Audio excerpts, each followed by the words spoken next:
अखेर शेतकऱ्यांनी आंदोलन केलं स्थगित।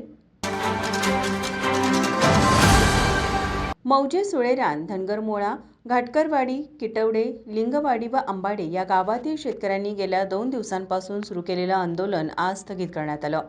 हत्तीच्या उपद्रव्यामुळे शेतीचं मोठ्या प्रमाणावर होणारं नुकसान आणि सरकारकडून मिळणारी अपुरी भरपाई या कारणांमुळे शेतकरी आक्रमक झाले होते। या आंदोलनाची दखल घेत वन विभागानं सकारात्मक भूमिका घेतली। तसेच पालकमंत्र्यांनी दिलेल्या आश्वासनानंतर शेतकऱ्यांनी आंदोलन मागे घेतलं।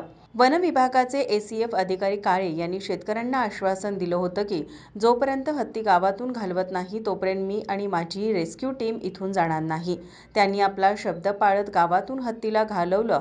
या कारवाईत एसीएफ अधिकारी काळे, आरएफओ सावंत, वनपाल शिंदे, कोल्हापूरची रेस्क्यू टीम, सागर मांडवकर, बाळकृष्ण पाटील आणि मधुकर पाटील यांचं महत्त्वपूर्ण योगदान लाभलं आहे।